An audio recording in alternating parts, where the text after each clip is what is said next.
اللہ حفاظت فرمائے. ابتدا میں میری تھوڑی سی وہ بات عرض کی تھی، وہ یہ کہ جب کسی جگہ کے مسلمان نماز پڑھ سکتے ہوں، رکاوٹ کوئی نہ ہو، پھر بھی نہ پڑھیں.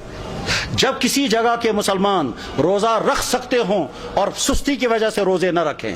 جب کسی جگہ کے مسلمان زکوٰۃ دے سکتے ہوں، پھر بھی نہ دیں.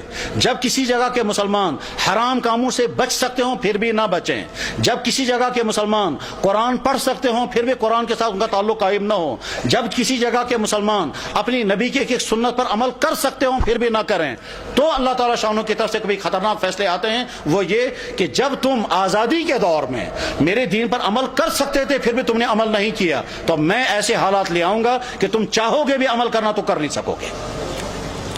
اس کی مثال نمبر 1 اندلس کی میں نے پیش کر دی تھی کہ اندلس میں 800 سال تک مسلمانوں کی حکومت رہی، اور بعد میں جب خرابیاں شروع ہو گئی تو وہ حالات آ گئے کہ اگر وہ قرآن پڑھنا چاہے تو نہیں پڑھ سکتے تھے، اپنی عورتوں کی عصمتیں بچانا چاہیں تو نہیں بچا سکتے تھے، بلکہ کیا ان کی تو جان بھی باقی نہیں رہی، اور وہاں کے مسلمان یا تو مارے گئے یا عیسائی بن گئے یا وہاں سے فرار ہو گئے. اور اس طرح سے 800 سال کا مسلم ملک جو اذانوں سے آباد تھا، وہ 800 سال کا مسلم ملک کفرستان بن گیا.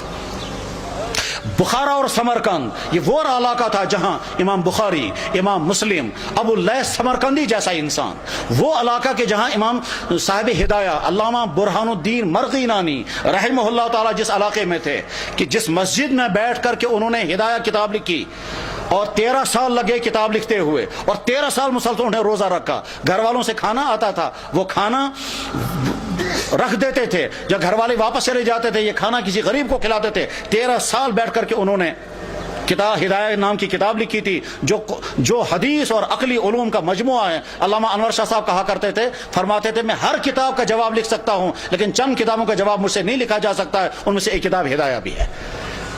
جس مسجد میں صاحب ہدایہ نے وہ کتاب لکھی تھی، اس مسجد میں شراب کھانا چلتا ہے. غرض یہ کہ جب بخارا اور سمرقند جیسے علاقے میں وہ حالات آ گئے کہ وہاں قرآن رکھ نہیں سکتے، کلمہ پڑھ نہیں سکتے، مسجدوں میں تالے لگ گئے، تو اللہ تعالیٰ شانوں کو طاقت ہے، اگر غضبناک ہو جائیں تو ان علاقوں میں بھی یہی حال ہو سکتا ہے جن علاقوں میں مسلمانوں کو موقع ہے وہ اپنے دین پر چلیں. میرے بھائیوں، اس غلط فہمی میں مت رہیں کہ ہمارے لیے وہ حالات نہیں آ سکتے ہیں. ہماری پچھلی تاریخ میں ایسے حالات آ چکے ہیں. چاہے کشمیر کی پچھلی تاریخ میں ایک زمانہ ایسا آیا تھا جب سکھوں کا دور تھا، مسجدوں میں تالے لگے تھے، اور جو نماز پڑھنا چاہتا تھا اس نماز پڑھنا اس کی جسم سے کھال نکالی جاتی تھی سب لوگوں کے سامنے، تاکہ باقی لوگ نماز نہ پڑھیں.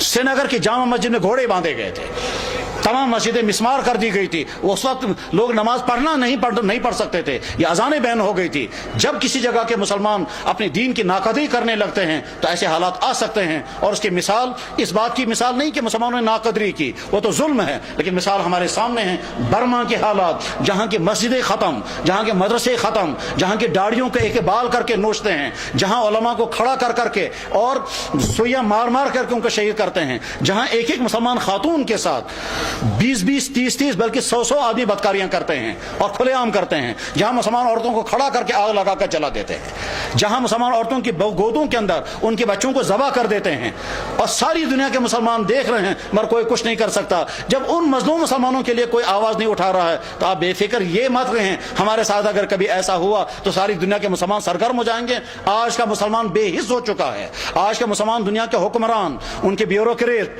ان کے تمام ہائی کلاس طبقے وہ اپنی عیاشوں میں ڈوبے ہوئے ہیں. کسی سے کوئی امید نہیں ہے. اپنے دین پر جمنے کا فیصلہ کر کے اٹھیں، اپنے ایمان پر قائم رہنے کا فیصلہ کر کے اٹھیں، اپنے دین پر چلنے کا فیصلہ لے کر اٹھیں، اپنے گھروں کے اندر دیندار گھر بنانے کا فیصلہ لے کر اٹھیں، اپنے بزنسوں کو مسلمان بزنس بنانے کا فیصلہ لے کر اٹھیں، اپنے فنکشنوں کو دین کا فنکشن بنانے کا فیصلہ لے کر کے اٹھیں. جب مسلمان حرام سے بچ سکتا ہو اور پھر بھی نہ بچے اور شرابیں پیے تو حالات ایسے آ سکتے ہیں کہ زبردستی مسلمانوں کو شراب پلائی جائے گی. جب مسلمان داڑھی رکھ سکتا ہو اور نہ رکھے تو بعد میں ایسے حالات آ سکتے ہیں کہ رکھنا بھی چاہیں تو نہیں رکھ سکتے. ساری ترکی کے اندر مسلمان داڑھی رکھ نہیں سکتا، حالانکہ سارا مسلمان ملک ہے.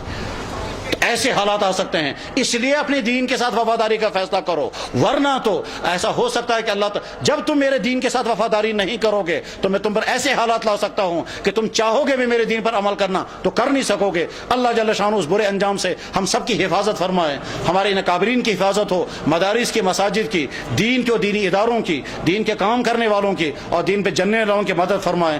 وآخر دعوانا ان الحمد للہ رب العالمین برحمتک